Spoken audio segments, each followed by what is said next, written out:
Good evening, everyone. I'd like to call this December 4th, 2019 meeting of the James City County Planning Commission to order. Mr. Holt, would you please call the roll? Ms. Dowdy. Here. Ms. Dowdy represents the Stonehouse District. Ms. Leverins. Here. Ms. Leverins is an at-large member. Mr. Polster. Here.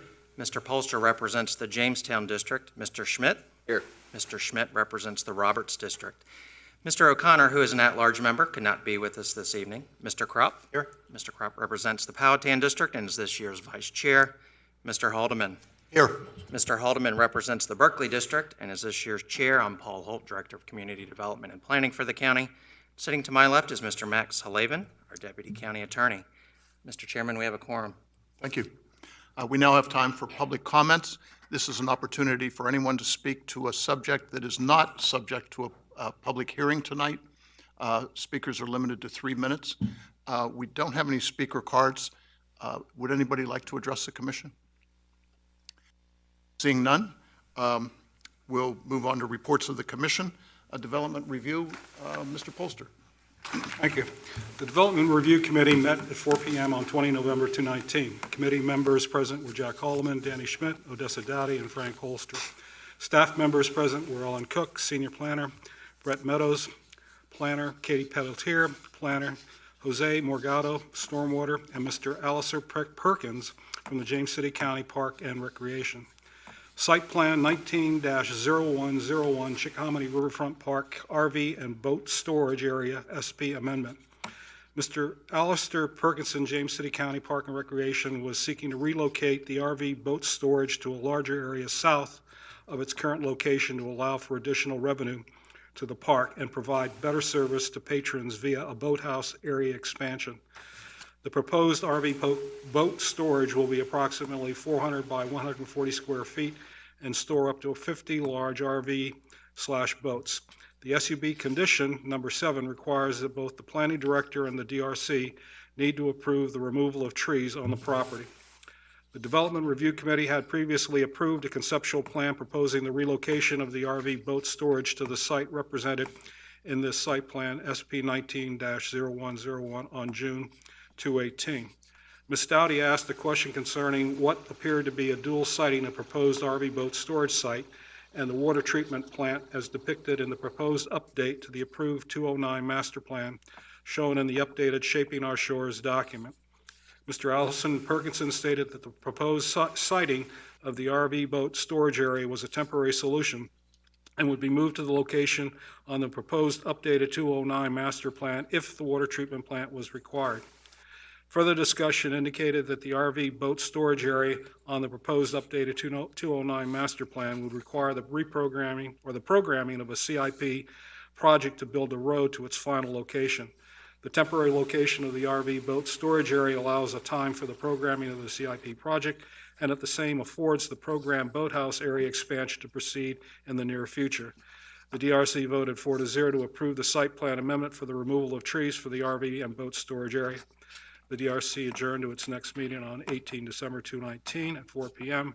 And as you note, sir, on the consent agenda, we have this item. Thank you very much. Any questions of Mr. Polster? Policy Committee, Mr. Kropp. Thank you, Mr. Chairman. Policy Committee met at 4 p.m. on November 14th, 2019. Mr. Haldeman and I were present. However, this was insufficient for a quorum, so no votes were taken. First item review was amendments to the zoning ordinance regarding inoperative motor vehicles and oversized commercial vehicles, Stage 2. For the inoperative motor vehicles, recent change to the county charter granted James City County the additional authority to regulate inoperative motor vehicles for properties zoned agricultural and less than 2 acres and for vehicles which do not display a valid license plate or valid inspection. The Policy Committee reviewed the proposed changes with staff, asked clarifying questions, and requested that staff move to the next stage, which was preparing a draft ordinance for committee review prior to forwarding to the full Planning Commission. Regarding parking of oversized commercial vehicles in areas zoned residential, this topic was discussed at the July 23rd Joint Board of Supervisor Planning Commission work session in response to long-standing complaints about oversized vehicles such as dump trucks and tractor-trailer trucks being parked on residential property when not in use. For this meeting, staff provided regulation examples from several jurisdictions in the Commonwealth and definition samples from various sources, including the Code of Virginia. Both staff and the committee felt that it was important not to overregulate this topic because of unintended consequences for business or property owners. The committee focused on the Prince William County model and asked staff to draft regulations similar to those and then come back to the policy committee. Next, we discussed ordinance and policy amendments to address Code of Virginia changes regarding wireless communications facilities, Stage 2. Changes to the Virginia State Code, as well as Federal Communications Commission rulings regarding wireless communications facilities, have made it necessary for James City County to update the zoning ordinance to be consistent with these requirements. Staff provided draft ordinance language and proposed amendments to the performance standards for communications facilities, antennas, towers, and support structures known as CATs that require a special use permit. Committee members had no changes to the draft materials and directed staff to finalize the ordinance and policy amendments. Finally, we looked at ordinance -2019-0007, consideration of warehouse, storage, and distribution centers in the mixed-use zoning district, and this was a combination Stage 1 and Stage 2 review. The Board of Supervisors directed this review of the zoning ordinance to explore an amendment that would either remove these structures from the mixed-use district or allow them as a specially permitted use.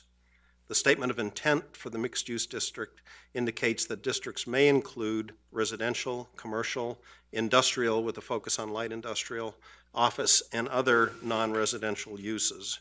Because the mixed-use district allows for a variety of non-residential uses, the policy committee felt that warehouse, storage, and distribution centers could be a valid component of certain mixed-use districts, but not the principal component.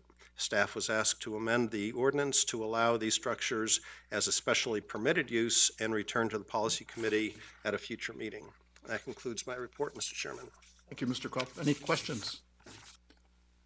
Seeing none, we'll move on to the consent agenda. The consent agenda are items deemed non-controversial. However, a planning commissioner may pull any item for discussion. There are 3 items for consideration. Would anybody care to pull any of them? The items are minutes of the November 6th regular meeting, amendments to the zoning ordinance regarding wireless communications facilities, and the DRC action item SP-19-0101, Chickahominy River Park RV and boat storage. May I please have a motion to approve? I'll move to approve the consent agenda. Thank you. All in favor? Aye. Aye. Opposed? Thank you. We'll move on to public hearings. First up, AFD-19-0002, Croaker Road AFD Edition, 9896 Sycamore Landing Road. Ms. Haynes? Thank Good you, evening. Mr. Chair. Members of the Commission, Ms. Kelly Fulton has applied to enroll 3.85 acres of land located at 9896 Sycamore Landing Road into the Croaker AFD. The parcel is currently undeveloped and forested and is located more than 1 mile away from the core of the district. When a parcel is located more than 1 mile from the core, state code allows it to be added to the AFD if the governing body finds that it contains agriculturally and forestally significant land. A forest management plan has been prepared for the owner, which has found that the property consists of an upland hardwood timber type, including red oak, yellow poplar, sweet gum, and loblolly pine. At its October 24th meeting, the AFD Advisory Committee found that the subject parcel is agriculturally and forestally significant and recommended its addition to the Croaker AFD. With the AFD Advisory Committee's findings and recommendation of approval, staff recommends that the Planning Commission recommend approval of this application to the Board of Supervisors, subject to the attached conditions consistent with other properties in the district. And at this time, I'd be happy to answer any questions you may have. Thank you. Thank you. Any questions? Seeing none, thank you very much. Any disclosures? None? I'll open the public hearing. Do we have an applicant present? Thank you. Do we have any speaker cards on this issue? No? Would anybody care to speak to this matter? Seeing none, I'll close the public hearing. It's my kind of public hearing. Discussion? If not, may I I just wanted to make a quick comment that the staff work was done very well. One of the things that I've always looked for on these are the rationale of why we should include these either for an agriculture or forestall. And the inclusion of that report by the forestry timber stand folks really clarified what that property was going to be used for. I think the other piece is the location of where that is on Sycamore Landing also helps to buffer that area within that Stonehouse Reserve and that Echo area. So I'll be supporting this. Thank you. Anyone else? May I please have a motion? Make the motion to approve AFD 19-0002, Croaker AFD Edition 9896, Sycamore Landing Road. Thank you. Roll, please call the roll. Ms. Dowdy? Aye. Ms. Leverins? Aye. Mr. Polster? Aye. Mr. Schmidt? Aye. Mr. Krupp? Aye. And Mr. Haldeman? Aye. Thank you, motion carries. Item number 2, public hearing number 2, Z-19-0018 and SUP-19-0024, Monticello Avenue Shops. Mr. Leininger. Thank you, Chairman and members of the Planning Commission. Mr. Jeremy Gorovitz of Tricor has submitted an application for a rezoning a commercial special use permit for the development of 3 properties along 4744 Old News Road, 3897 Ironbound Road, and 3905 Ironbound Road. The 3 parcels are currently zoned R8 Rural Residential and are designated neighborhood commercial on the 2035 Comprehensive Plan Land Use Map. This proposal is to rezone 2.75 acres from R8 Rural Residential to B1 General Business with proffers. Commercial special use permit is to permit more than 10,000 square feet of commercial development and to allow commercial building or group of buildings, which would be expected to generate a total of 100 or more additional trips to and from the site during the peak hour of operation. The master plan proposes a 3-bay vehicle repair and service use and 13,030 square feet of commercial development for retail, office, and restaurant uses. A limited access break would need to be approved by the Virginia Department of Transportation and the Commonwealth Transportation Board. This approval would be allowed to access Monticello Avenue at the existing Windsor Mead Way intersection. Proposed site would take access from the existing right-in, right-out intersection between the project area and Monticello Marketplace shops. Proposed site is located along Monticello Community Character Corridor and is within the Newtown Community Character area. The applicant has provided proper design guidelines to ensure consistency with the character of the area. Staff finds this proposal to be compatible with surrounding development and consistent with the 2035 Comprehensive Plan and zoning ordinance. Staff recommends that the Planning Commission recommend approval to the Board of Supervisors, subject to the proposed proffers and SUP conditions. I'll be happy to answer any questions you have at this time, and the applicant is here as well. Thank you. Thank you very much. Any questions of Mr. Leininger? I just have one question for Mr. Leininger. We talked a little bit before the meeting, and I was getting bogged down a bit on the master plan submitted by the applicant, and I was looking at the 20-foot the reduction in the frontage along Monticello Avenue, and going through the zoning ordinances, it seemed like they kept focusing on 25 feet being the minimum distance. And you clarified a point for me that I thought was important to understand, and that's the difference between a setback reduction and a landscaping buffer. Could you go into a little detail on that in relation to the master plan? So the master plan shows a setback reduction, a landscape buffer reduction to 20 feet. So that does not include the building setback. The building setback remains at 50 feet from the property line. So what we were looking at earlier was sections referring to the building setback and not the landscape buffer. Because when I was looking at it, that's exactly right. I kept seeing the 20 feet that on the master plan, thinking that that was going to be the proposed building setback, but Correct. the building setback remains at 50 feet from the right-of-way on Monticello On Avenue. property line, yep. Yeah, with the property line, yep. Okay, thank you. Leverins? Do you know whether there are tenants lined up for these properties? I would have to defer that to the applicant. I have just a couple. Do you know what the Florida area ratio is on this project, the FAR? I would have to double check with the The cover page of the master comp plan. plan I didn't- says it has to be 0.2 or less. It is Assume below. it is, right? Yes. This is .11. Oh, great. I missed that part. Okay, thank you very much. Will lighting be directed toward Monticello and away from the residents behind the project? In fact, the lighting would not be able to project past the property lines greater than 0.1 isofoot candles. Would you expect the buffer to incorporate existing specimen trees?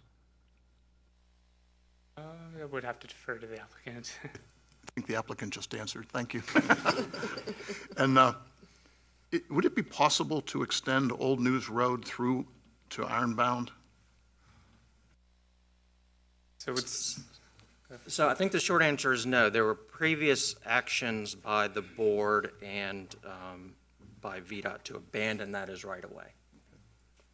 That action's been undone at many years ago. Great, thank you. Thank you. Any other questions? Great. Any disclosures? I did talk to the applicant's attorney with some questions the other day. As did I. Yes, I did too. I talked with Mr. Getty also. I had a brief conversation with Mr. Getty. Thank you. With that, we'll open the public hearing. Hear from the applicant. Good evening, Kurt Miller, Tricor International. Before I get started, I wanted to point out the hard work and diligent effort put forth by the staff. Mr. Leininger, Ms. Ellen Cook, and Mr. Holt, they worked very, very hard the last couple of weeks to get this to the point where we are now. I know it was a tight schedule. It was a tough run, and I really appreciate the work that you guys put through. A little bit about Tricor International. We're from Winter Park, Florida. Started in 1984 by a gentleman by the name of Mark Hagel. Mark was lucky enough to have one of his first jobs as building Walmarts for Sam Walton. That became very lucrative across the Southland. We built, Southeastern United States. He built maybe 15 to 20 Walmarts. As part of that, there was extra land. With that extra land, Mark decided to build the attached retail, and that's basically what we have been doing since. For 35 years, we now have over 4 million square feet in 35 locations in 13 states, although we do not currently have any in the Commonwealth of Virginia. We're looking to change that today. Right now, I want to introduce a colleague of mine, this is Pete Hogan. Pete, raise your hand. Pete is in charge of site acquisition and leasing for Tricor. Pete and his team are very important to our success as a company. What Pete does is he develops and cultivates relationships with large regional and national retail tenants. He sits down with them. He listens to them. We try and incorporate their needs as much as we can into our projects, such as this one. The project's changed based on what they require of us. Their success in dictating how we build the project leads to a project success. Once we have a project success, they're successful. They choose to repeat that over and over. So what we end up having is large retail tenants follow us around the country looking for sites. It's almost built in. And to answer your question, currently 80% of this site is looked at very strongly with large retail tenants. Okay? A little bit about this site. We have been on this site for 3.5 years. And the bulk of that, in fact, nearly all of that, has to do with the Virginia Department of Transportation's analysis of the interchange on Windsor Mead and Monticello. That has gone back and forth and has been analyzed, reanalyzed, and analyzed again over the course of the last 3.5 years. It wasn't until recently, within the past month or so, where the Virginia Department of Transportation has approved our concept and got on board with what we want to do. Within the last couple of weeks even, the Virginia Department of Transportation and Mr. Holt and his staff have sat down and talked about this project, and we believe everyone is together on the same page. That is what has precipitated this meeting today. Very important. A couple of things about this site that we feel are important to point out that we've worked on to sort of appease the the city, James City County, as well as the residents. This is an infill site on the main commercial corridor in the county. So that usually dictates a pretty successful site. Everything around it is built out. Everything around it is well established. This site just sits there sort of begging for this type of use, and that's what we propose. We have instigated the design guidelines in the package, which follow closely. In fact, our architect is on the design review board for the new town commercial corridor? Is that what it's called, John? Concept corridor? Yeah. John Hopke, anyway. He is our architect, and he has drawn the design guidelines for this. So when we end up designing the building, it will fit seamlessly with the rest of the character, style, and architecture surrounding it. This use is consistent with the long-term comprehensive plan. So this was anticipated. It's nothing strange. It's nothing out of the ordinary. I'm guessing it happened now instead of maybe in the future, but time passes on. Two particular things that we believe should appease the residents to the southeast, the southwest, other side of Ironbound Road. If you can see on the drawing up there, to the left, there is no vehicular access from the site to Ironbound Road. That was a question that was just brought up. Currently, no traffic can go through there to sort of cut through there to get to Monticello. That's a good thing for the residents in the back. In addition, behind the building, as you could see, where you would normally have truck loading and unloading, we do not have that. It's basically landscaping from Ironbound Road all the way to the back of the project. That's a nice little feature, and that's something that we find very important to the site. The biggest issue that I've already talked about is the traffic. VDOT has approved this over 3.5 years. We feel that the James City County staff, planning staff, is on board with that. That's a good thing, and now we can move forward. So before I let you go, I'm going to introduce the team, so if you have any questions, you can know who you're addressing. First, we have Vernon Getty, whom you all, I guess, have already addressed with during the week. He's a local land use attorney, and he's helped us push this through. We have Carl Hulkren, who's with Ramey Kemp, the traffic engineer. Anything to do with the intersection, the signalization, the crosswalks, the timing of that, that's the question you're going to want to ask him. He's been working on this for a very, very long time. We have Jason Grimes with AES Consulting Engineers. He developed that site plan. He is a civil engineer. Anything associated with parking, setbacks, landscape buffers, or anything ingress, egress to the site, he will be able to answer those questions. And we also have John Hopke here with Hopke Associates. He will eventually, if approved, be the architect doing the design of the building. So with that, I'll leave the rest of this to your good graces, and thank you very much. Thank you. Any questions? I have a few questions for the traffic analysis.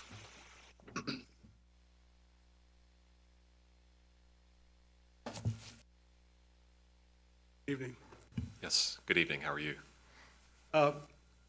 I asked in one of my emails what the average daily throughput of the section from Monticello to 199, and your answer was a reference to the comp plan. And the comp plan I think you're talking about is the 2035, almost 5 years ago. But you also quoted in there that the 199 traffic from 199 to News Road was 39,564. That number actually is from Table 2, and that number is the most recent weekday volume, not the total for a daily piece. So what you did then below there is you extrapolated the 10% off of that ADT to come up with a peak hour, which is what your traffic analysis is about, Right. of 38,500. So what is the 199 to News Road ADT? Okay, bear with me here a second.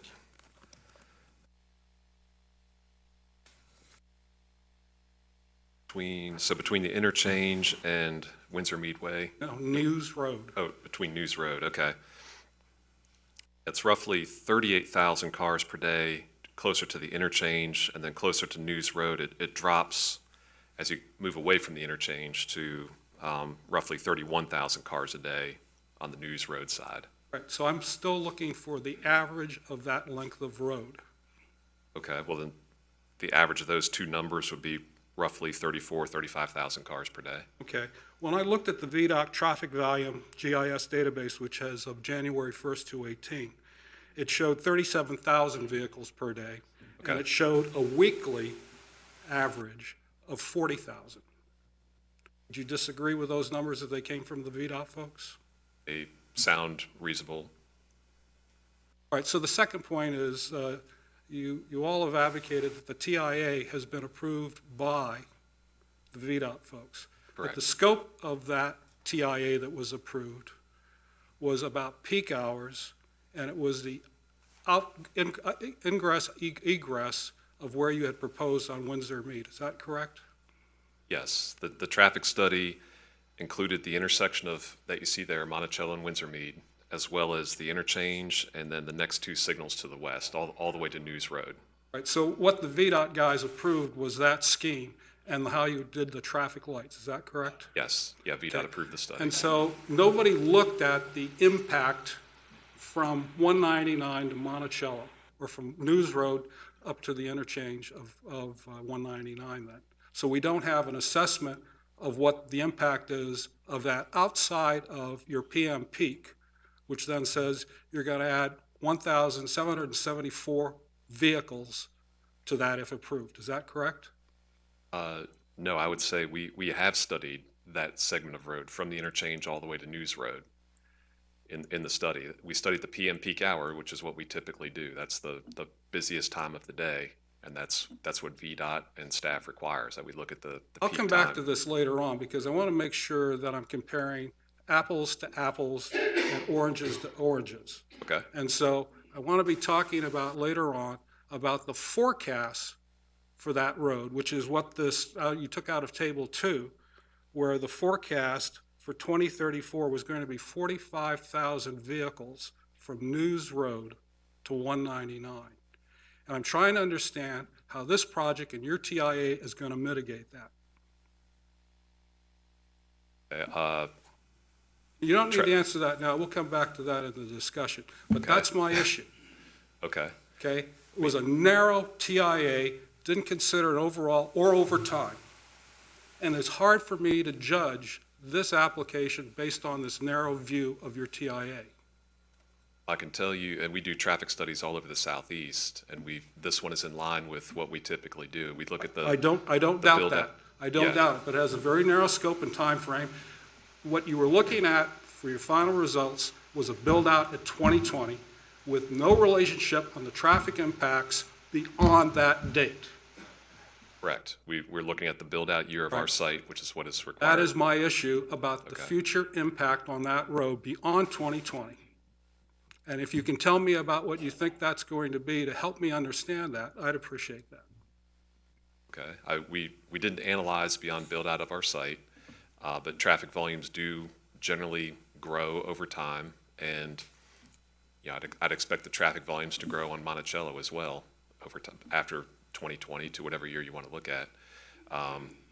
But our job was to look at our impact to the corridor and to this intersection and make sure that we're mitigating the impact of our site trips. And that's as a result, that's the, you can see it on the drawing on the screen.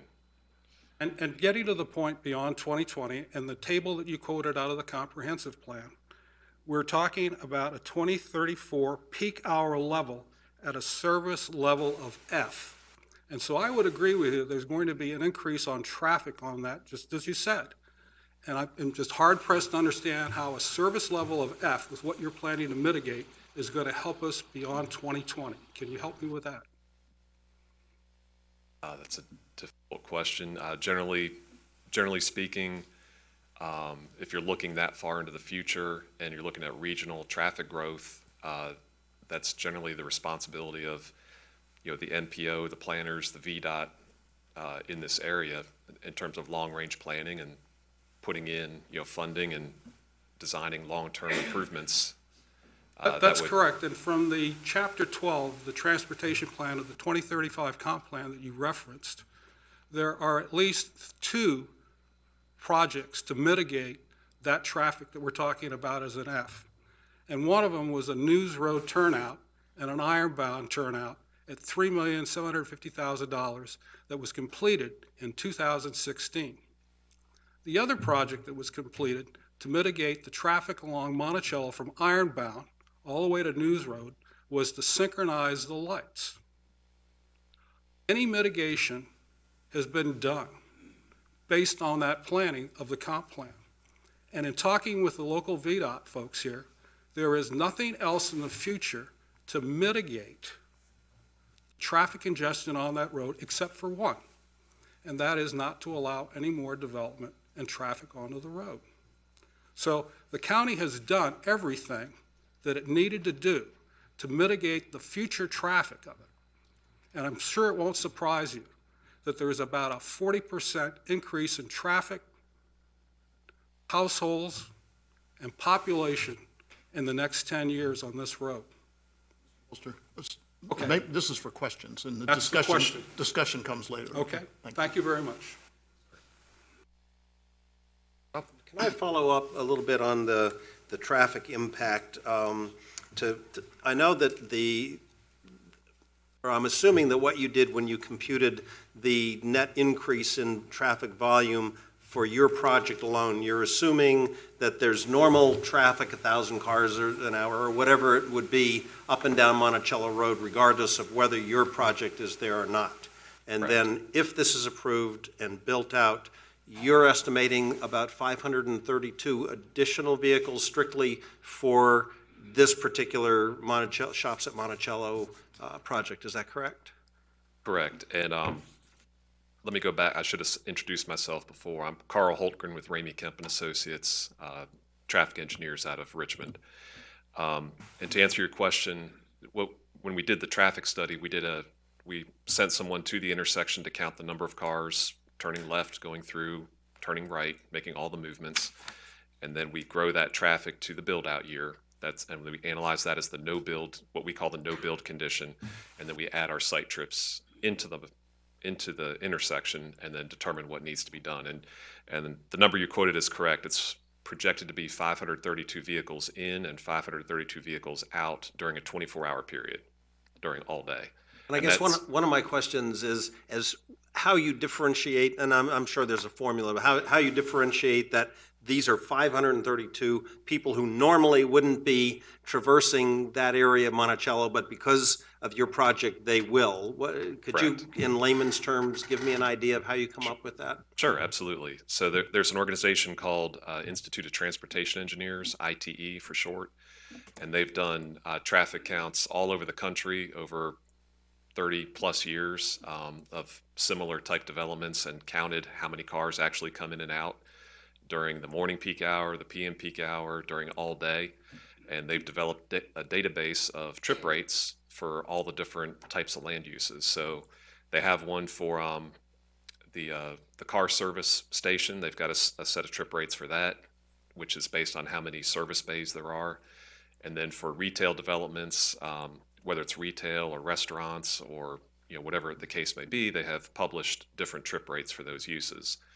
So for the purpose of the traffic study, we usually try to be conservative in our projections, and we assumed that the entire building would be high turnover sit-down restaurant space. That's where you park, you sit down, and you have wait service. So be a place like Chili's or Applebee's, those types of restaurants, which is a very conservative way to look at it because it's unlikely that the entire space will be restaurant space.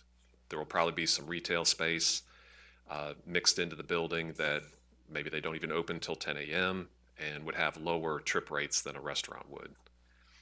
So, we have to pick something to go with in the analysis, and we generally pick something that's conservative to make sure that what we're designing will work. Your assumptions say that there are people who normally wouldn't come to this section of town at all, but because of your project, they would, whether they're from a neighboring county or the other side of the town, that they would now decide that they're going to come to Monticello Avenue. That's correct. In a nutshell, retail and restaurant users attract what we call pass-by trips. So let's just say, for argument's sake, it is all restaurants. There are people already driving on Monticello today who would, stop in here if there was a restaurant that they chose to eat at. So those are called pass-by trips. They're already out there and they just turn in because it's convenient. What you're referring to is what we call primary trips, which are people who are from the area but not necessarily driving on Monticello today, but they want to go to that particular restaurant for dinner. So they're coming from somewhere else and going to the site. Thank you. We should probably call that a field of dreams scenario. That's right, So, yes. so I have a quick question. If this is approved, this intersection will change, the existing intersection here will change because we're going to have to add a new light, basically, for Correct. traffic coming out of this shopping center. I didn't see it in the report. I apologize if I missed it, but I know we're just talking seconds here, but do you have a sense of how that's going to alter that light as far as adding on time for folks waiting? Sure. Yeah, we have to analyze that as part of the traffic study. I don't know if you have the study. I've got it pulled up here. Access to it? Okay. Yeah. So that the operation of this signal is summarized That's column. 28, okay, thanks. on table 4, which is page 28 of the traffic study. Yep. So if you can see that table, the existing conditions are level service B, and the no-build conditions are also level service B. And then with the fourth leg added to the signal and our traffic added, it goes into the level of service C range. Got it. With it, 10 more seconds, I guess. So, yeah, 13.5 to 22.6, so roughly, that's about a 9-second increase in delay, which is typical when you're adding a fourth leg to a T intersection. You know, that's not unusual. helpful to me, just I'm extremely familiar with that stretch of road, so Yeah. I can think in terms of seconds and what kind of changes that might have Okay. on the traffic flow. Thank you. And That's okay. adequate, thank you.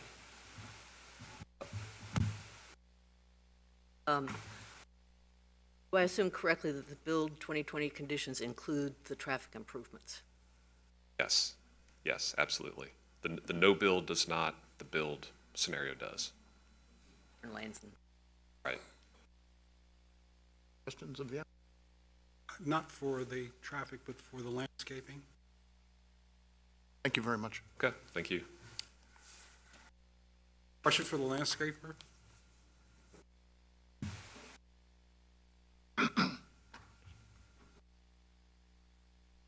Jason Grimes with AES.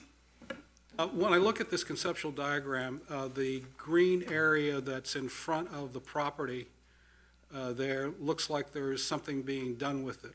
Is it? So currently today, there is what I would characterize as scrub growth, stuff that's grown up volunteer over the years since Monticello was built. When Monticello was put in, there is an existing drainage ditch that is in that portion of right-of-way. If you back to staff's overall, the GIS, the parcels used to extend further in, and there's been a take there, and there's a right-of-way, there's improvements within that right-of-way for drainage. So as part of just general maintenance, that should be cleaned up and would be as part of this site. We would anticipate that the small diameter pine trees that have kind of come up in that ditch would be removed, and that maintain a more manicured look across the frontage of that right-of-way. You know, you're getting at a point that I asked a question about, because the reply that I got back was that the property belongs to the VDOT, and I was concerned about complying with the Newtown and the Monticello corridor buffering program. And because of where your property line is, and because there's only a 20-foot landscaping area, it looks like, still having the 50-foot, there was nothing that was going to be done with that ditch. And the reply that I got back from the staff is that trying to proffer of anything to be able to continue to maintain that area that belonged to the VDOT wasn't anything that they could put in there. So how is it that that piece of that ditch that sinks to about 8 to 10 feet at the end where the drainage is and then slopes up, how will that be maintained if this is approved? So, and I'm sure as the owner of the property, they're going to be very conscious of that and making sure it's maintained. Obviously, in its current state, the folks that were there had no real concerned about the clearance from Monticello for that piece of right-of-way, so I'm assuming over time it just was not maintained properly. I think that one of the things that staff had contacted me about your question, and one of the things we had talked about is kind of manicuring that area and kind of dressing it up. My concern was we can't do anything in the ditch, at least at this point in time. We don't want to plant things in the ditch or interrupt the flow of drainage in that ditch. But there is about a 10 to 15 foot strip of land that is flat between where our property line is and that ditch. And what I would anticipate is we would get permission from VDOT to be able to make the landscaping make sense in that area, so that what the intent of this would be is to create a more commercial appearance similar to the adjacent center, which has a grass area between the road and their landscaping at the center. So I think that from a character standpoint, that's kind of what we anticipate the view will be, is very similar to the adjacent center. That's the intent of the design guidelines, that we would carry that character through. But ideally, we would be able to get VDOT to work with us to enhance that, so we would have additional buffer that the adjacent center doesn't have. But I think when we were talking to staff is we couldn't commit to forcing VDOT to allow us to plant. They have to give permission to allow us to extend our landscaping into their right-of-way. Well, that sounds very reasonable, and then it makes it believable, at least, that you're going to look out for that buffering in there. Because right now, the way it is, it won't take anything to grow back. And it was the maintenance of that to go along with the rest of the corridor. Thank you. Any other questions for the applicant? Just procedurally in general for Mr. Holt, just this discussion with Mr. Grimes about working with VDOT to get permission to enhance that area in front of the landscape buffer, that was not addressed in any of the conditions or the proffers. Was that to direct the applicant to take those actions? So, under the current county landscaping ordinance requirements, there are requirements for the front landscape buffer, and then there are also requirements for street trees. And with one of the SUP conditions, the idea that we would try to preserve to the greatest extent possible the quantity of trees and shrubs that you would normally find in a 50-foot wide buffer, we would just compress that, assuming that the viability of that landscaping can be preserved. It might be too scrunched, technical word, to then also add in street trees. So, you know, we had proposed a condition where the applicant would try to work with VDOT to locate those street trees, which is a more formal spacing, gives a more formal look within that distance between the back of the curb and that property line. It may just give a little bit more room to get that look, to meet all of the county requirements, and not have to compress all of that in a much narrower width of landscaping, which might be too much. And so that's still in there then? That's, yes, sir. That's but in as I wanted to ask, condition. without looking it back up again, because you're right.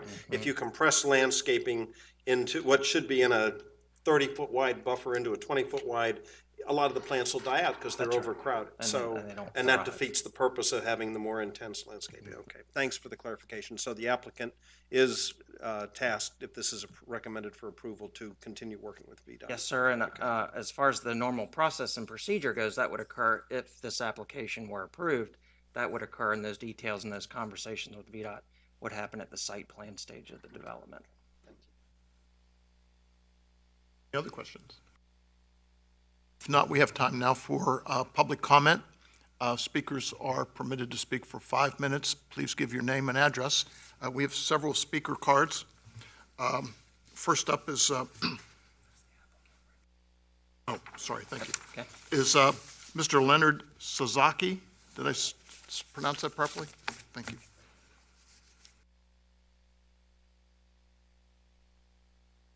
Good evening. My name's Leonard Sasaki. I live at 3927 Ironbound Road. And if you can leave that picture up, it's on the other side of the red line. First thing I really want to say is I've gone there to the zoning, and Tom, and I don't know your name, and another lady, they're really great when you walk in. I mean, boom, they ask you questions, they help you out. I just want to give them some added bubbles. On this plan here, on the back part, they have a sidewalk, and I was told that it was mandatory to have a sidewalk behind this thing because of Newtown something or other. But the project on the left, there is no sidewalk on the backside. So I was just wondering why that one didn't require a sidewalk and this one did. Also, on the end, where they have a little curve, I don't know, you don't have a map, I guess, or it shows a curve of the sidewalk going across the street just about to Indigo Dam Road. And that sidewalk, when I look at it, it looks like it's going to go over my mailbox. And I was wondering if they could start the curve at the iron post they have there, where the boundary line is, instead of going past and people just walking by my mailbox, essentially. The other thing is, I asked Mr. Miller about a fence, and I don't know whether he was mocking me or being facetious or trying to be funny, or he just didn't get what I was getting at. But I found out that the actual term from Tom was a limited access fence, which has a barbed wire on the top. If they could build that across before they start building the property, otherwise people just start coming through because my property is right adjacent to it, and they can just go through because you may or may not be aware, they've been having some problems about people having stuff stolen from them. My other concern was, so anyway, that was it. I'd like to see a fence or something and maybe the sidewalk. But when they started talking about the traffic, one of you gentlemen really brought up a good point, is if you come down 199, you got a light there right now and nobody's turning left, and it's a pain in the butt to get around the corner.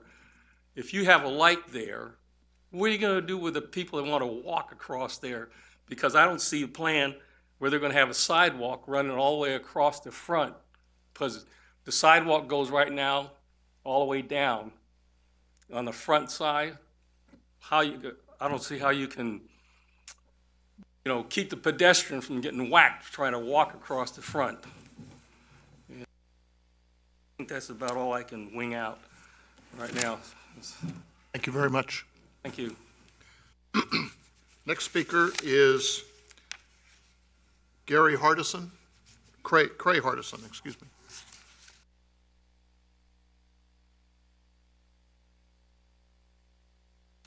Good evening, ladies and gentlemen. Thank you for letting me speak. My name is Craig Hardison. I live at 3741 Cherry Walk, which is in the Meadows, which is in the development right behind this proposed project. The nice gentleman from the VDOT, or that did the VDOT study, brought up some very interesting aspects of his study.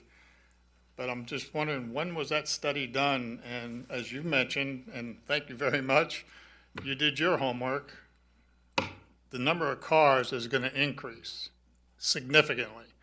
I don't know if anybody goes by there. You mentioned that, Mr. Schmidt, that you go by there quite often. I came by there this evening just to come here, and traffic is a bear. You're going to do nothing but increase this traffic through here without widening Monticello. Not going to happen. Not going to be a good thing. If you're coming down 199, let's say from Ford's Colony or from Long Hill, and you get off that ramp, you're not going to make it to make a left turn there. You're not going to do it during normal business hours. It's just not going to happen. When you pull out of that shopping center also, you're immediately, and you go to the right, and you go to the right, you're immediately in that on-ramp for 199 to go towards Kingsmill. Immediately. So if you wanted to go towards Long Hill, you got to go over 3 lanes of traffic to get there, or 2.5 lanes to get there. So this is extremely dangerous. I really don't see it working. As the gentleman said, pedestrian traffic, it's light there, very light there. However, we don't want to take that chance of having a pedestrian hit. The gentleman from Tricor mentioned about the occupants. Who's going to be in those buildings? But they're looking at maybe something like a Jiffy Lube or something like that. I really don't want to hear an air gun going at 7:30 in the morning. I live right almost directly behind it, but not quite. But still, I don't want to hear it. It's bad enough we hear the trash cans being slammed down from the Exxon station or from the little convenience store that's right next door to that. So the traffic, going back to the traffic just for a second, if you go down to the cut through, which everybody uses as a cut through, everybody knows what I'm talking about, what you're not supposed to use as a cut through, but we as Meadows residents use that because that's the safest entrance to get into our neighborhood. If we go down to News Road and go up to Ironbound that way, and you've got 2 lanes and it's like a drag strip, if you go up that way, you're dragging with the person in the right lane, and when you make that right turn, we have to make an immediate left. Well, we've had people sideswiped, we've had people have accidents right there. So if you go into that shopping center where Duck Donuts is, then you've got another problem, because we almost got rear-ended the other day, 2 days ago. We make the left turn to go in through the cut-through because we're going home, but that jams up in that little intersection coming out of the gas station and going in towards Duck Donuts. Look out, because if that backs up, it's going to back up onto Monticello. Getting back into here, into this development, you got people that are going to be using that shopping center to cut through to get into this development. Making what I'd really like to see is that you take everything, and I mean everything, into consideration. Don't let them ramrod it through you, saying that this is done, and oh yeah, we have this box checked, we have that box checked, all the check marks that we need. Seriously look at it and think of it from our point of view. Our neighborhood is right behind there. They took a extra 15-foot setback. Look at on the back of this, it says they took an extra 15 feet from us. So, sorry I took over my time.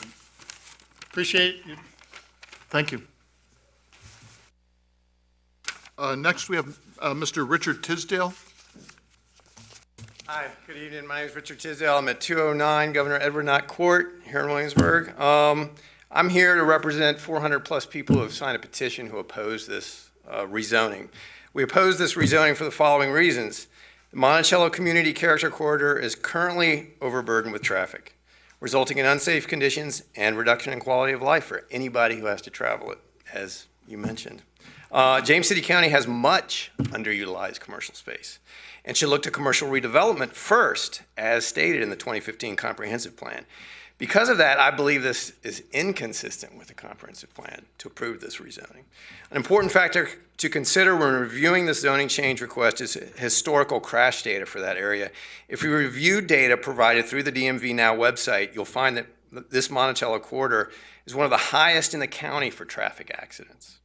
Approving further commercial development in this area would make a bad situation worse for residents by sacrificing quality of life while simultaneously contradicting the comprehensive plan, which I'll get into a little bit in just a minute.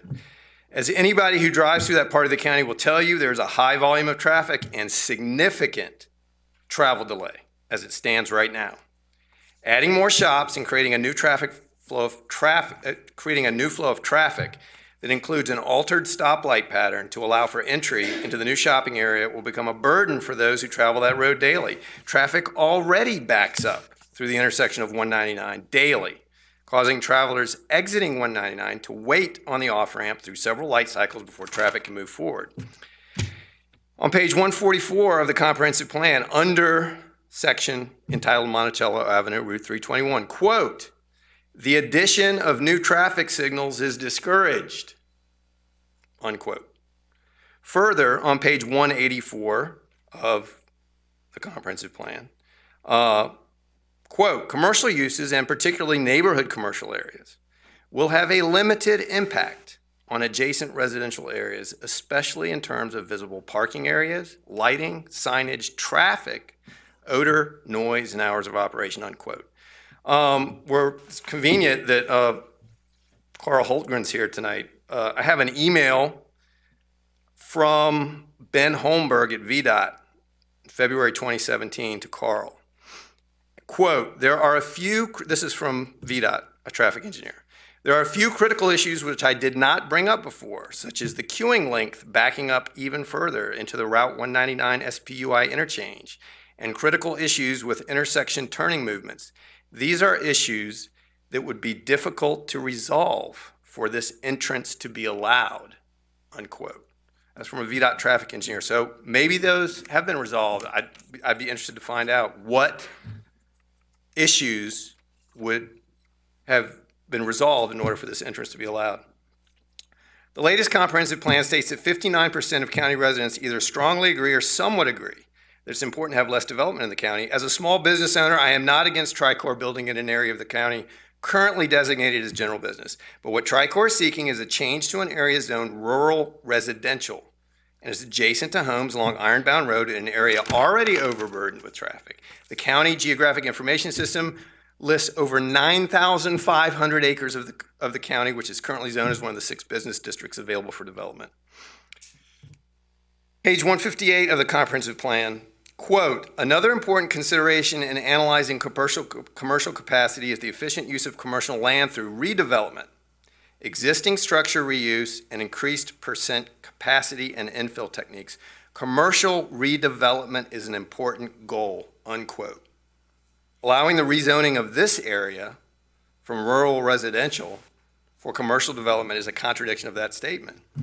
As the mission of the Planning Commission is to promote the orderly development of James City County, we hope you, other Planning Commission members, and the Board of Supervisors take into consideration quality of life, historical crash data, redevelopment of underutilized existing commercial space, and the over 440 signatures collected so far online in opposition of this rezoning. Thank you very much. Thank you. Next speaker is Susan Tisdale. Good evening. Susan Tisdale. I live at 209 Governor Edward Knott Court, and I'm also here representing the 440 people who signed an online petition requesting that this rezoning be denied. A developer from Florida has hired a firm from Richmond to tell residents of James City County that this development at Monticello Avenue and Windsor Mead Way won't negatively impact them. As a resident of James City County and a daily traveler along that corridor, I'm here to tell you that they are wrong. I've looked through the supplemental documents for this meeting, pages and pages of traffic study and correlating delay rates under various circumstances. It's an obscene amount of paperwork and no doubt very costly. But what are the questions that really need to be answered? Will there be an additional stoplight cycle for traffic entering and exiting the new development? The answer is yes. Will traffic in all directions have to stop due to this new light cycle? Yes. Will traffic back up even further through the 199 interchange and Windsor Mead Way as a result of this development? Yes. Is this one of the most dangerous intersections in the county based on historical crash data? Yes. In AES's community impact statement, one of the reasons they list for approving this rezoning request is, quote, "The development provides a tax benefit to the county," end quote. Nowhere in their conclusion statement do they say this will have a positive impact on the daily lives of residents in this area. As Planning Commission members, you have been trusted to make decisions that will benefit James City County residents. Is increased traffic and additional delay a benefit to those who travel on Monticello Avenue? No. Is adding an additional light cycle on a road that is already one of the most dangerous in the county going to benefit residents? No. Should you approve this rezoning request simply to increase tax collection on the real estate in this proposed development, whether it's occupied or vacant? No. We've been told that the comprehensive plan designates this area as neighborhood commercial, even though it's currently zoned as residential. The comprehensive plan was created by people. People make mistakes. To approve this rezoning and allow an additional light cycle at this intersection would be a mistake. Thank you for your. Thank you. Mr. Lawrence Rouse, is that right? Thank you. Good evening. Evening. Thank you. My name is Lawrence Rouse. I live at 211 Old Cart Road, which is over in Powhatan Secondary, kind of to the back left, if the map were bigger. Just briefly, I've got a little background in this area. I'm a retired government attorney with extensive experience in the environmental area. Was involved in both the development and review of both public and private sector construction projects during my career. I have reviewed the detailed staff work that was done on this, extensive review of the narrow issues on this development in this area over here. What I didn't see was any consideration of the larger issue. And we need to do some strategic planning in this county and not just focus on this spot at this time. Is there a need for additional commercial development in this area at this time? My position is there is not. In this immediate area, not going further east on Monticello Avenue, we already have about a dozen food operations. Fast food, takeout food, sit-down restaurants. We have two full-blown auto repair shops, one pretty extensive and one as part of a service station. We have multiple vacant commercial spaces in the immediate area and nearby going up to Newtown. And I've been in this area for over 14 years. Some of those spaces have been vacant as long as I can remember. We need to focus on the commercial redevelopment and not rezoning other use areas to commercial. The creation of more commercial development in this area in light of our continuing vacancy problem is simply not a positive aspect for James City County. Traffic on Monticello Avenue is already bad, as I think we've all said. Residents are beginning to use Old News Road to cut behind Monticello Marketplace there to get over to Windsor Mead Way to make the left turn on Monticello Avenue to head up into town to avoid the traffic light, which has become quite slow down at News Road and Monticello Avenue. And that's caused other traffic issues. Adding another cycle and more turners in this area to the Windsor Mead Monticello Avenue light is only going to make that problem significantly worse. And there's already been some discussion about that. Another traffic cycle, the increased traffic, is just going to further delay the traffic on Monticello Avenue. Understand from the discussion previously that it was analyzed as what's going to happen at the end of this development. Again, we need to think strategically and long-term. If you don't think long-term, you're going to end up with problems that are much harder to fix 5 years down the road than you've got today. And the long-term consideration of putting more commercial development through rezoning in this area at this time is simply not a good idea. Thank you very much. Thank you, sir. Rachel Lenahan.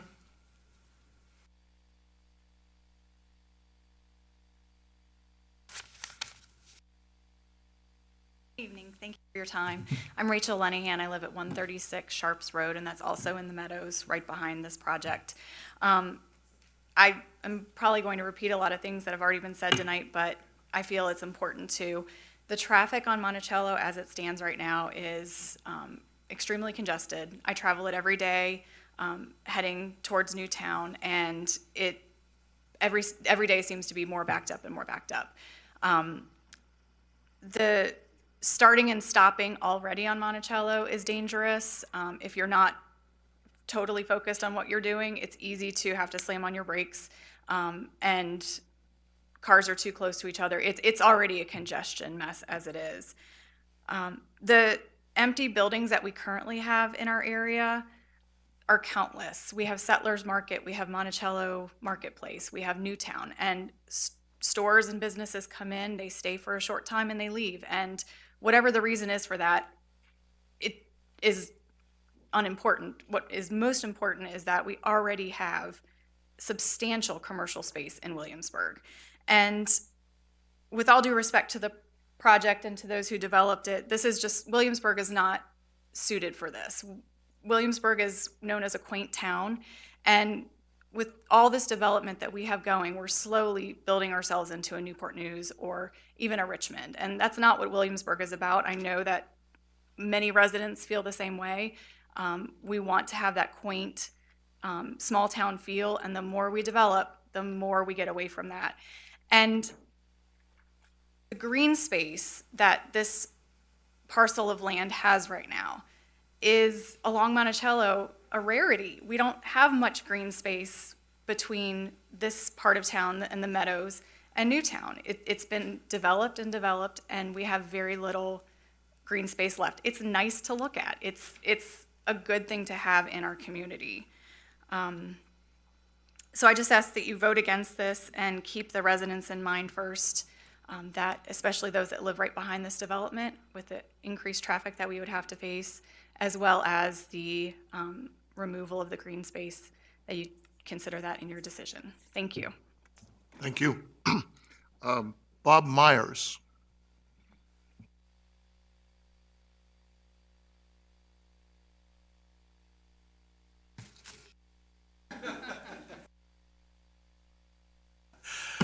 Good evening. I'm Bob Myers. Not as eloquent as a lot of these folks here. I've never done this before, but excuse me, Julie, don't know how to pronounce your last name, but I think you asked a question that I didn't hear the answer to. Are there attendants there? I mean, have they sold out all the property, of retail property? Did they? Can I respond? Huh? This is not a question and answer Okay, period. sorry. Okay, But I'm going to assume that I heard that it's no by conversation. I'm sorry. Okay, I know. I'm going to say no. Okay, all right. And everybody else has eloquently said, okay, we don't need any more stores. We have every chain store, restaurant in this community you possibly need. Okay, you don't need any more. Who needs to have another pizza? You go in there on Friday night at Chi-Chi's, they're throwing out $5 pizzas, which is great. I love to support local business. I do my best to do it. That area is already on a Friday, Saturday night with the pizzas going out the door. And if he wants to call that a successful business, reading their information, God love them, okay? And getting your nails finished in that area, we don't need any more of that, okay? Now, everybody's directed the traffic. That's great. Coming out of there, going up, making the right-hand turn to try and get up on 199, it's just going to get more bogged down than what it already is. I live at 143 Waters Edge Drive. I'm at the other end of Powhatan Secondary. I didn't say that. I'm sorry. But we just don't need a building, okay? Just plain simple, don't need it. And if you think they really do, okay, and you think you're going to pass this, all right, somebody better darn well make sure that they follow through on every little detail that they say, all right? Every detail, all right? Everybody, they have smoke and mirrors, not them, I'm not saying they do, but a lot of people have smoke and mirrors. Oh, we'll do this, we'll do that, we can.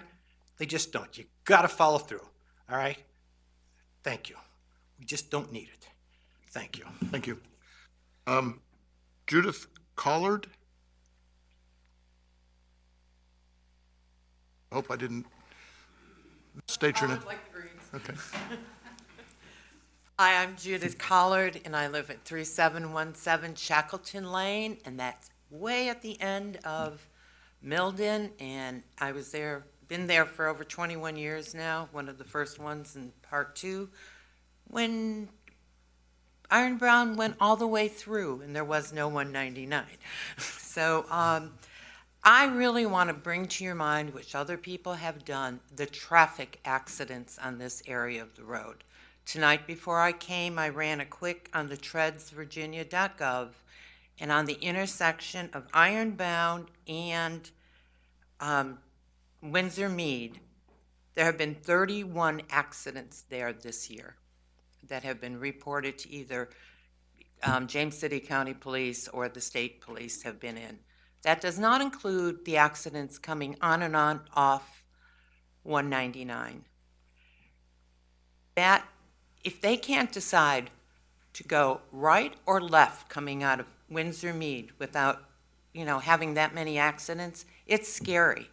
We drive that road every day, and it's all the way down. I know I've talked to VDOT before regarding the lights. When they first started the left-hand turn lanes, they were only flashing yellows. People don't know what to do with it. You get somebody from out of town, you're behind them, you could be there for 3 lights because they haven't figured out that if there's no traffic coming on a flashing yellow, you can make a left turn. So now you got backed up, you can't even get into the left-hand lane to do a turn. So traffic there is, that area especially, coming off 199, if I come off 199 and want to go home, I many times cannot get into a left-hand lane. To get into a left lane to make the turn onto News Road or onto the shortcut, you just, you have to go into the plaza, go through, go to Publix, come out at the light by Publix, and at least cross straight across. This is the problem there right now. If they're going to put another stop sign in there, that means there's going to be another turn lane to get in there, another turn lane, and that 199 ramp is right there. I cannot believe VDOT is actually letting them do that. Just the traffic background. Try driving it some evening around 4 or 5 o'clock if you're not used to that road. Come off 199 in either direction and see how far you move, how quickly. And make sure you watch, especially with tourists who don't know where they're going to begin with, who are switching lanes. We love them, but, let's be honest here about what's happening. Thank you. Thank you very much. I don't have any more speaker cards. Would anybody else like to address? Yes, ma'am.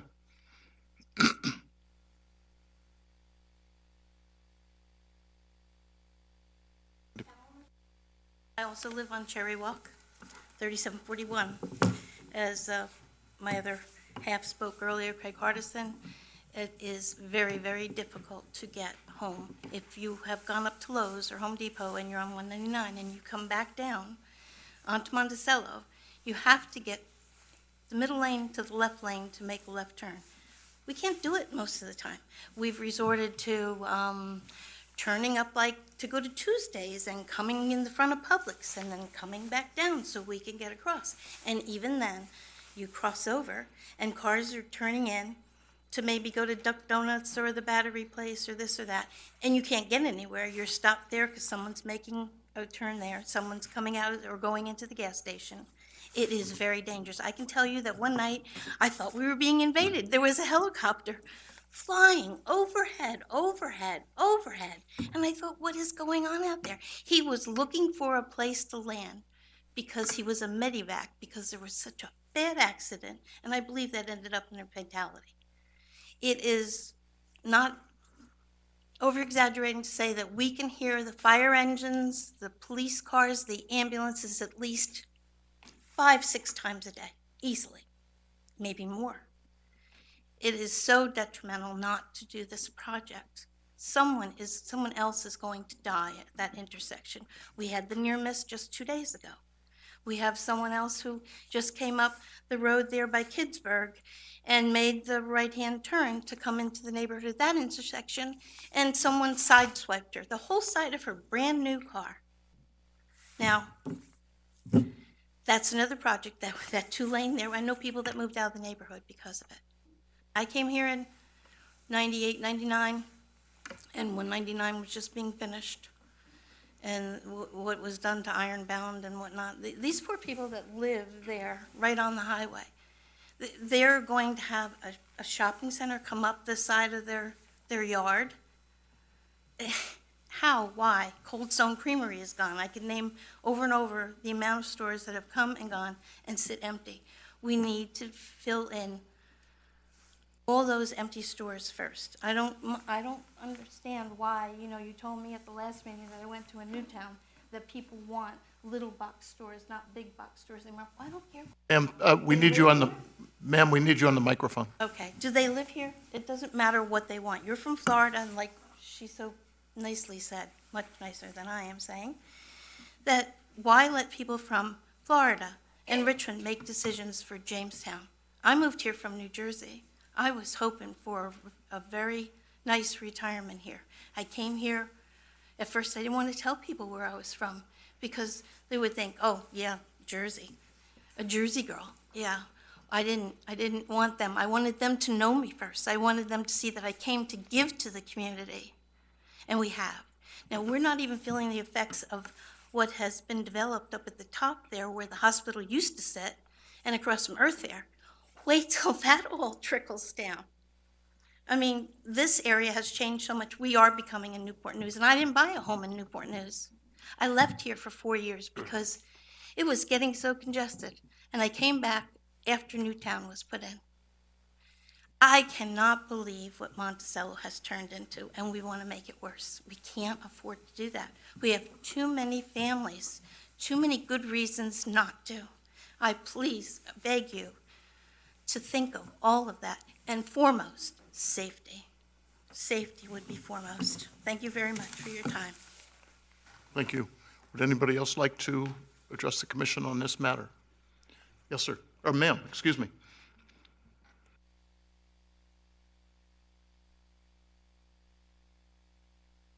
My name is Angie Wiley. I live at 205 Braemar Creek. We are about 2 miles from the proposed development. We moved here a little over a year ago for the quietness, for the small town feel. We moved from upstate New York. We absolutely love the area. We didn't anticipate the amount of traffic that Monticello was going to get, and this year I've been surprised. I was like, are there tourists in town? What's going on with this traffic? And to see another development want to come in this section is very disheartening. I'm highly opposed to the rezoning. I signed the petition that was previously mentioned, and I'm here to express support for the neighbors that especially live right behind the proposal. Traffic is bad. My husband and I both travel through here every day. We do our grocery shopping here. My husband works for the city of Williamsburg, travels through there every day, and traffic is horrendous. I'm sure you're all aware of that. Adding this last little piece of green space and changing it to another development is only going to make things that much worse. As mentioned before, the turn lanes, when you come out of this plaza, if you have to go to 199, crossing 3 lanes to come in, either to come to the development or to leave, crossing 3 lanes of traffic, especially in rush hour, it's a huge safety concern. And I don't see how it's feasible for this section of street.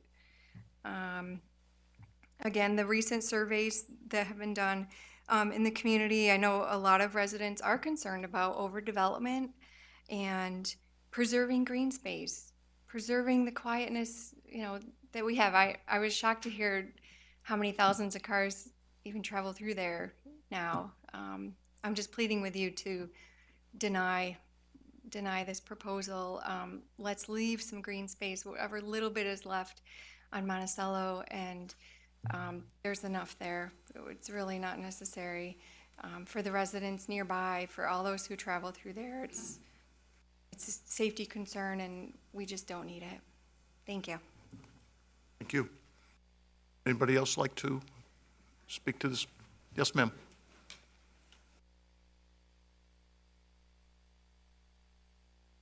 Beverly Rouse. I live at 211 Old Cart Road in Powhatan Secondary. I, too, am a local neighbor. I travel the Monticello Avenue News Road and that corridor every day.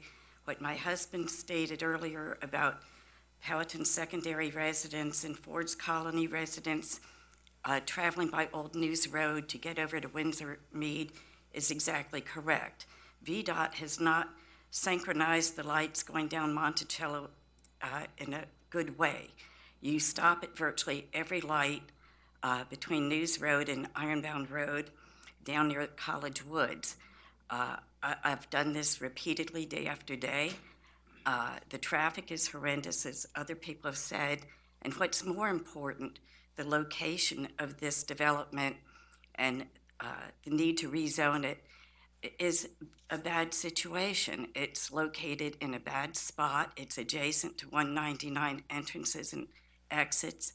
And as other people have repeated, it's a source of continual accidents.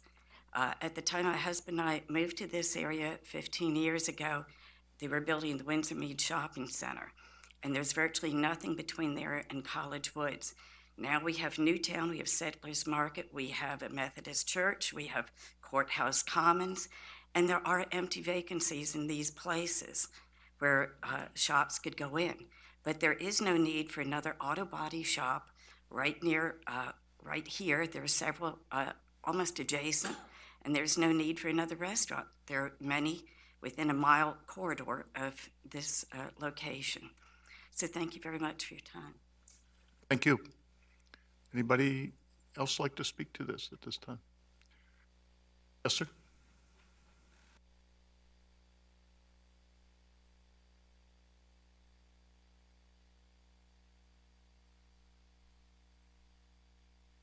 Hello, my name is Barrett Terrell. I live at 122 Indigo Dam Road. And I just want to say I would like to support this development, mainly because I feel like it's a better use than the current zoning of rural residential or any other use that could go there. If it's an open space, it doesn't seem like it's a good idea for open space or green space. There's probably areas that are better suited for that, and I feel like this development is best suited for a commercial use. Sounds like traffic will increase no matter what, and if this development is just going to increase by 532 trips a day, that doesn't sound like that big an issue to me. I feel like it would improve my quality of life and give me extra places to eat or to shop at, just versus having it be an unused parcel with a old house on it and nothing else. So, thank you. Thank you. Anyone else? Last chance? Yes, ma'am. No, not really, sir. You've used your 5 minutes, but thank you.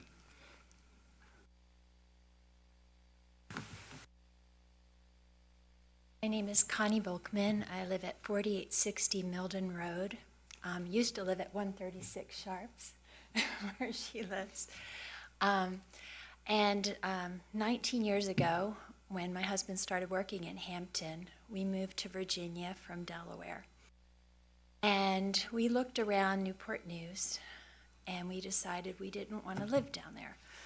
And so he travels about 50 minutes to work each day because we valued the neighborhood in Williamsburg. We've lived in the Meadows the entire time, past 19 years in 2 different houses. My daughter was 1 year old when we moved here. And back then, there was no Newtown. It was a big field with a sign that said coming soon, and nothing happened and nothing happened. And I was glad that nothing happened.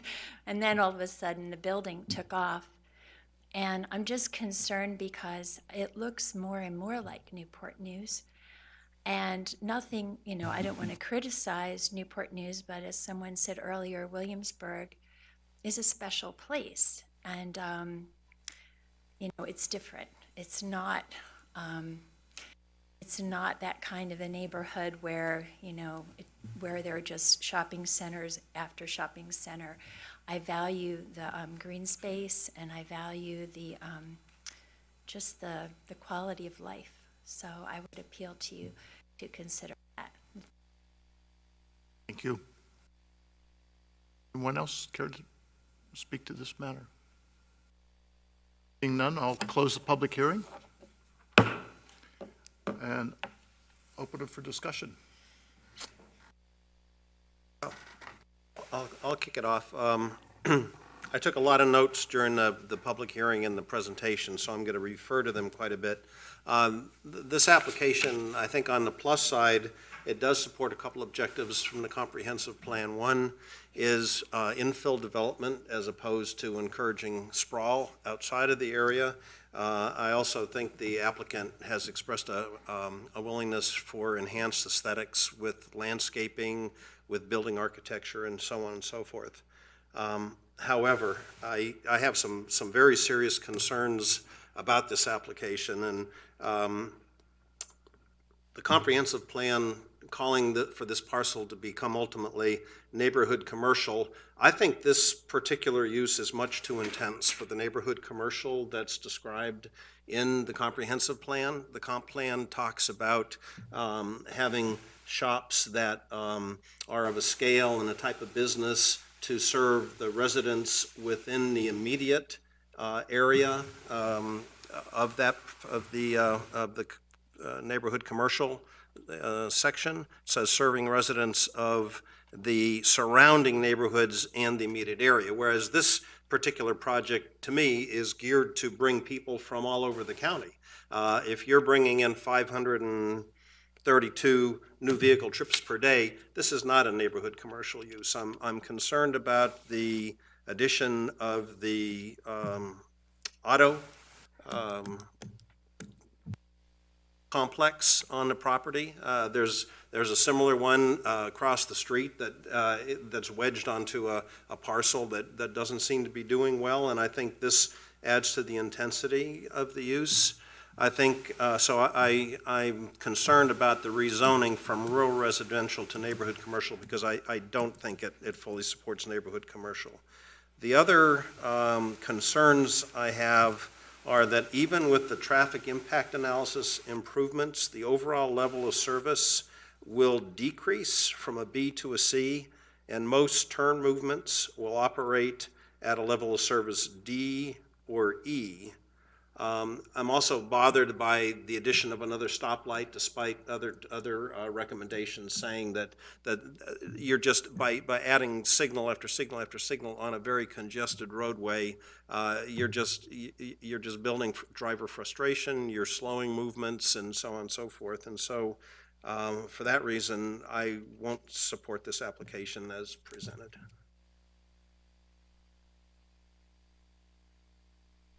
Holster? There was a comment addressed earlier that I wanted to get to, and that was the limited access limit to the Commonwealth Transportation Board for that 199. And of course, as I understand it from the staff report, is that happens if the board does approve this application. And so that's another event to come. But let me get to the heart of the concerns that I have. And I would agree with Mr. Kraft, that maybe we made a mistake in calling this area commercial business. Maybe it's time for us to rethink about it, but it is right now, and that is consistent. I do appreciate Mr. Grimes' comment about doing something about the front of the buffer area in front there in Monticello, at least stay consistent. And so those were the same two pluses that I had. When it gets to the traffic analysis, even though it may sound that I was attacking the man, I really don't have a problem with the technical approach that traffic analysis went through. It's exactly what we asked them to do. The scope, in my view, is narrow, and the time frame for it is narrow. In this particular case, they were only looking at the impacts, which is, I think, an addition of 1,774 to the average daily load to Monticello of a peak hour build-out 2020, and only for that one section there. And so the problem that I have, not with the analysis, but that when we look at these projects, there isn't a view to the long term. And you heard it from Mr. Rouse in terms of a strategic view for this thing. And so we tend to make pronouncements about a project and the merits of a project, in my view, on the TIA, which is very narrow. So what do I mean to be able to stretch this out a little bit? And so it isn't a surprise that we have a problem on Monticello that was recognized in the comp plan. And in fact, there were some mitigation pieces that were proposed, and the county actually took the actions to do that. The News Road to Ironbound, and then it goes to 2 lanes, and there's a merging, which they put a merging lane in there. It is a racetrack because the people in the right-hand lane are trying to beat coming over. And if you're in that left-hand lane and don't watch out, and then what happens? Somebody stops to make a left-hand turn. So my point is the mitigations that we have done by the county and the money have exhausted any kind of improvements that we're going to see, period, on that. So now we get to looking at this thing from a strategic point of view. And as we approach the comp plan for the 2045 timeframe, we, for the first time in my view, going to be able to use some tools that can allow us to look in a strategic way to the impact not only of traffic, but economic development within the county. And so this model that's being used is done by the Hampton Roads Transportation Planning Organization, which we are part of. And when you look at their assessment of 218 for the road performance of 199 to News Road, their assessment, which was made in 217, was it's severe. And so the likelihood of being able to mitigate a severe traffic congestion is not really within the cards. So now getting back to the 2045 edge and the new comp plan, this model that we're going to be using divides the county up into these traffic analysis zones, and it has this socioeconomic data that's associated with it that takes a look at these zones. So when you look at the 4 zones around Monticello Road from that News Road to 199 on there, you're going to see a 40% increase in population, a 41% in households, and a 42% in registered passenger vehicles. And the way that that is computed by the Weldon Cooper folks takes in consideration what the current zoning and by rights are. And we all know that there's about 15,000 properties within James City County that are by right, don't even have to come through here. And this one is an R8 for it. It also looks at vehicle registrations, and it looks at the trends. And so these trends that you take a look at, and they started in 209 and they're done in 215, are all going to go up. And so what puzzles me about this is that, is it warranted for an additional PM peak period of adding 1,774 daily trips on that road now in 220, knowing what we have in front of us in the next 10 to 15 years? Based on that, I will not support this project. I'm not going to support it either. If this were a standalone project, I think it's going to look good. I think it would be very beneficial in some areas. But I think in this particular case, it might very well be the straw of, we need to draw the line somewhere. And as Mr. Polster was saying, we have in our near future, I hope, the availability of tools that will help us look at cumulative impact. And it's been something that's been long awaited by this county. But let me read something from I think one of our speakers quoted this letter from VDOT to Mr. Holtgren at Remy Kemp. Said, no movement should degrade from the existing levels of service as a result of trips generated by the development. Otherwise, improvements should be incorporated in the design in order to mitigate the impacts of site trips. Well, in Table 4 of the TIA, we degraded, as Mr. Kropp said, from level B to level C, so the improvements have not mitigated, have not made it neutral. So that's one of the reasons. And just because the comprehensive plan says it's neighborhood commercial doesn't mean that it should be neighborhood commercial. And I agree with Mr. Kropp that I don't believe this closely meets the definition of neighborhood commercial. Does this project improve James City County? Do we have a need for more retail space? I mean, I've heard over and over again, we have enough retail space. We have an 80% large corporations that are actively looking at this property, but we don't have a demand from the community or a demand that I know of, a demand from potential businesses. So there again, we don't need another shopping center with vacant storefronts. So that I'm just not going to be able to support. I have to agree with you and with the other commissioners that have spoken. One of the concerns is when you have a developer that comes into a community that's not from our community, what are they looking at? Are they looking at the true needs of the people? Are they looking at, what the citizens want? How close are other businesses to their businesses as far as restaurants and things of that nature? And the traffic impact is going to be pretty horrendous, especially when you're looking forward-thinking, looking into the future, looking past 2020, looking at, Engage 2045. I think that I think we would look back and wonder why the decision was made to support this. Yeah, I'll chime in. So, for me, it's coming down to safety. I mean, irregardless of what we do tonight, we're sort of doomed in that stretch for it to get worse and worse because of how many approved developments are coming and people. But for me, it's safety here because I do think that is changing that intersection is, I can more or less guarantee more accidents there. And your email sent me down a wormhole with the looking at all the wreck history, and I just went through all the years you could look through. And that is the most dangerous stretch. And let's not kid ourselves, it's going to get more dangerous. And there's something we haven't even talked about here. And I know we have a lot of very nice residents from the Meadows here tonight.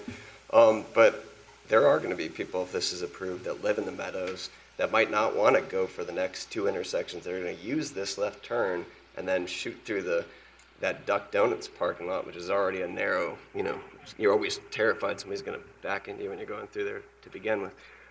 Just yet another safety. For me, it's safety, safety, safety, and I do not think this is safe. It's too darn close to 199. And so for that reason, I will not support this. I thought I was the person in the room with the lowest opinion of the people who designed Monticello Avenue corridor, but I too travel it daily. I don't live in the immediate neighborhood, but I travel Monticello every day, sometimes twice a day. For the past 15 years, the traffic has grown considerably. Just a couple of examples. The mirror image of the proposed left-hand turn on westbound Monticello is the exit ramp from 199 on eastbound Monticello. And if you're traveling eastbound Monticello and you pass under 199, it's kind of fun to watch people exiting who are trying to get into the Walmart on Casey. It's literally Keystone Cops. I've never seen an accident, and I marvel at that, but that's exactly what we'll be creating in the opposite direction. The other thing is from that intersection, Casey Boulevard, where Settlers Market begins, to News Road is 7/10 of a mile. And somebody decided to put 5 traffic lights in 7/10 of a mile. They're spaced at 2/10 of a mile for 4 intersections. And then the intersection from News to Marketplace is 1/10 of a mile. And that 1/10 of a mile now, today, with today's traffic, gets completely filled several times a day.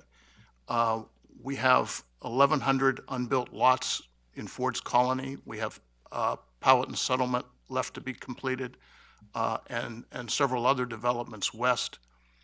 They're all going to pile into that 1/10 of a mile at some point, and we're going to have backups of people not being able to pass through because it's already full. There are 9 traffic lights on Monticello Avenue from News Road to Ironbound Road, inclusive. I didn't believe it, but I counted them, so.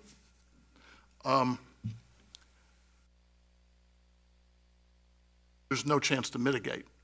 I had this discussion at an earlier application out on Richmond Road. Richmond Road is also, to use Mr. Schmidt's term, doomed, and there's no chance to mitigate it. It's too late.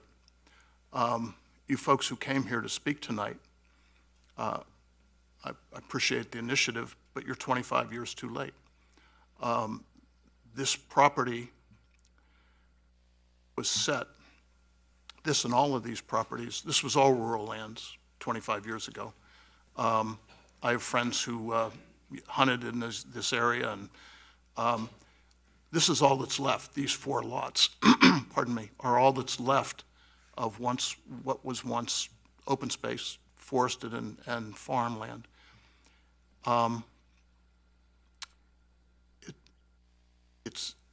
Here's my flip side of this, and why I'm struggling with it, because if I vote to support it, it won't matter, I guess. I'll be in a minority, but it'll break my heart because I've complained about this corridor for years.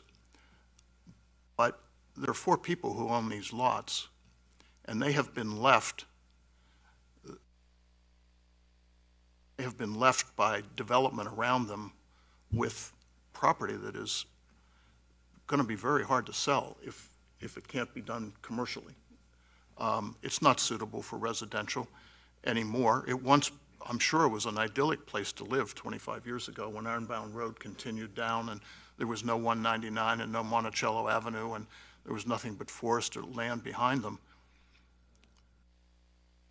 But are we, if we don't permit development of some sort on this property, are we in effect taking their property? The last thing this county needs is more retail. If you don't believe me, read the surveys that have been taken over the last 3 comprehensive plan. Huge majorities of James City County residents have said that. The last thing Monticello Avenue needs is 500 more daily traffic trips. What's the alternative? What can we permit the owners of this property to do? The houses are, 3 of the 4 houses, I guess, are abandoned.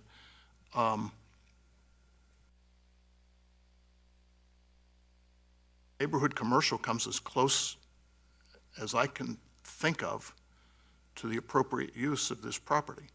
You can't put apartment buildings, you can't put industrial development on it, you can't put, I don't know what else you can put on it. R8 is, you say rural residential, it brings to mind a rustic, idyllic farmland and so forth, but it's not the purpose. The purpose of R8, rural residential, it's a transition district. It is, its intent is, bear with me here if I can find this.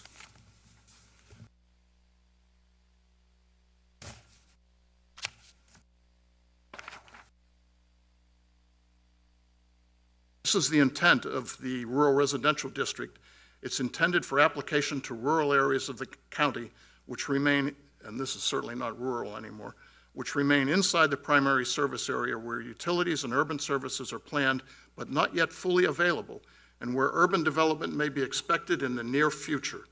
The district may also be applied to certain outlying areas where residents exist at similar densities or may be appropriate in view of housing needs. The district is intended to maintain rural environments suitable for farming, forestry, and low-density rural residents, together with certain recreational, public, semi-public, and institutional uses, until such time as an orderly expansion of urban development is appropriate. When is that time? Everything else in the Newtown megaplex has been developed. If not now, when? And how can we treat the owners of this property fairly? The uses of R8 if we don't approve the rezoning, with an SUP, include a heliport, barber and beauty shops, business, government, and professional offices, child daycare centers, commercial livestock or poultry operations for more than 100 slaughter or feeder cattle. I'm not making this up. Convenience stores, drug stores, farm equipment sales,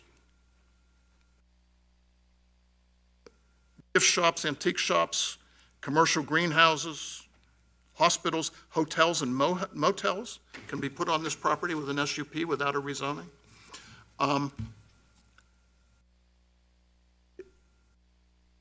The design and layout of Newtown and this corridor is an abomination. I think we all agree on that. I don't know how it got to this point.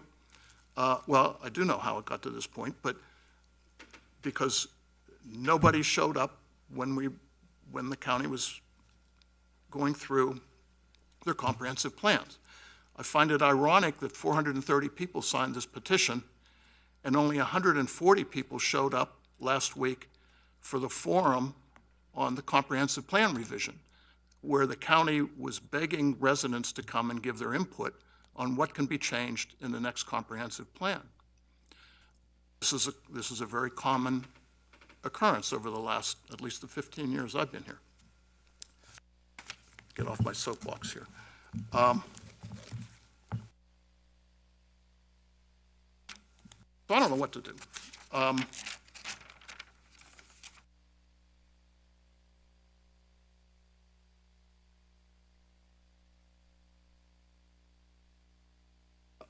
I happen to believe that the master plan for this development does fit neighborhood commercial, or at least it comes close.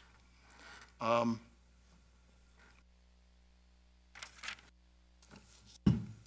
there, I'm done. Any further discussion? Please have a motion. Mr. Chairman, I'd like to make a motion that we deny the rezoning request for 19-0018 SUP 119-0024 Monticello Avenue Shops. So to be clear, a yes vote will deny. A yes vote would be in support of the motion, which is to not recommend approval of this application to the Board of Supervisors. Mr. Holt, please call the roll. Ms. Dowdy? Yes. Ms. Leverins? Aye. Mr. Polster? Aye. Mr. Schmidt? Aye. Mr. Kropp? Aye. And Mr. Haldeman? No. Motion carries. Thank you very much. Thank you, everybody, for coming.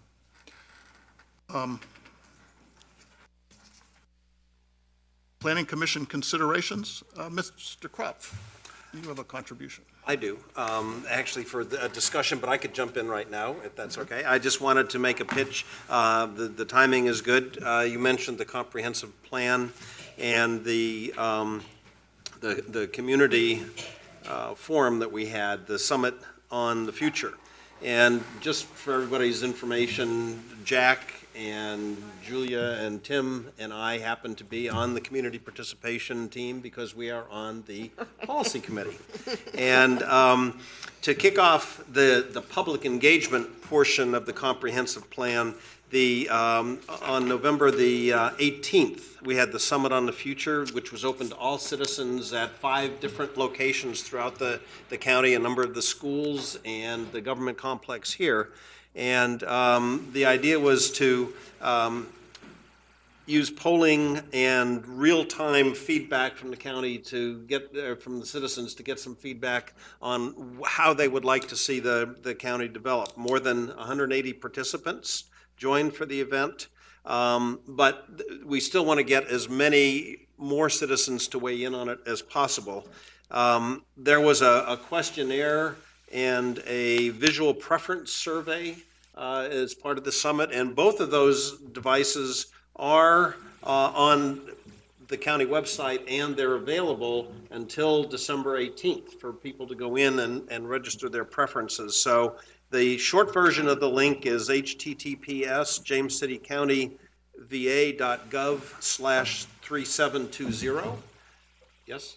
It's now on a bullet on every county If you go to Engage 2045. Okay. It's on every single page. So they Just can, click they on can it. go either through Engage 2045 or to that other site, and it'll still allow the citizens to weigh in on that. So again, I'd like to encourage everybody, as Mr. Haldeman so aptly put it, 25 years ago, we were soliciting citizen inputs to how you all want the county to develop. So please take advantage of the survey and the visual preference questionnaire on there up until through December the 18th.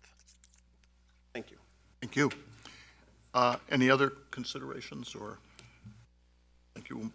Planning Director's report, Mr. Holt. Thank you very much, Mr. Chairman. I don't have anything in terms of land use items other than what's been presented in your report, but to just put a final word of thought on Mr. Cropsaven, I can't tell you from staff's point of view how much we appreciate the input, the effort, the work done to date by the Planning Commission to make the engagement portion of this next comp plan update as exciting as we can be. We think it's exciting. We're professional planners. We do this every day. Sometimes it is hard to make it exciting for the community. I think coming out of the last comp plan, a lot of the good feedback we received was, this was great. Let's make it more exciting for next time. Made us as staff a little bit nervous. How can you make a comp plan exciting? But you all are really helping us to rise to that challenge and feel like we have really gotten off to a really good start with this first big round of community engagement exercises. And I'd love to be here 18 months from now telling you we got 77,000 pieces of input. That's how many current residents we have. It may fall a little short of that, but I feel like with the efforts that we have going, that this will be one of the comp plans that we can be the most proud of because it had the most input and the most participation. And again, thank you to you all for helping to make that happen and extend our reach. So thank you. Mr. Holt, if I could just, whoever the genius was who posted on the county's website, let's not trade in the county we have, let's improve it, was just brilliant. Good bump, right? Thank you. Any questions of Mr. Holt? Thank you. Discussion, request, Mr. Schmidt, you have Board of Supervisors coverage on December 10th, next Tuesday? Yes, I do. Anything else? I just wanted to kind of talk about the participation we've had so far. I think Mr. Holt's estimate of having 140, 150 was exactly what we had, which was pretty good. You know, in talking about it kind of as an after action, you know, what is it, that, you know, why didn't people show up? How can we? And listening to what we had today and your comments, Jack, about, you know, you're 25 years too late. What this case did for me was to go back and really look at some other sections of the comp plan, see what we've done and what's possible in terms of the transportation piece. And what really made it come together for me was these new tools that Paul is going to be developing for the comp plan. Folks, this TAZ thing, the socioeconomic, the industry piece of it, and the growth. And so I think we should think about when we get to the point where we have the scenarios, and whatever those scenarios happen to be, that we really look at how we may be able to get input from the community, because those scenarios are going to be, I think, specific.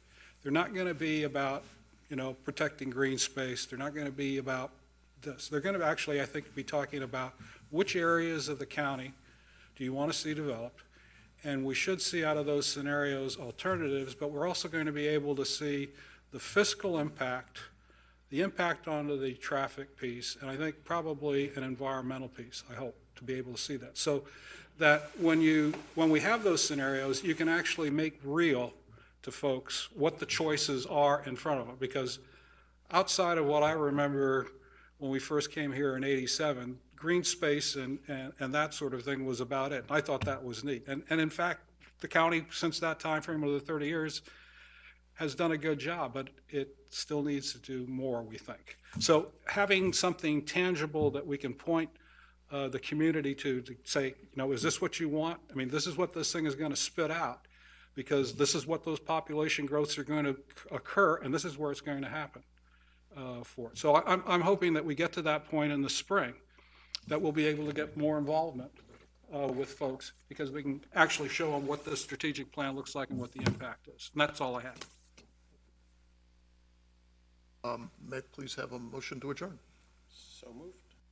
All in favor? Aye. Aye.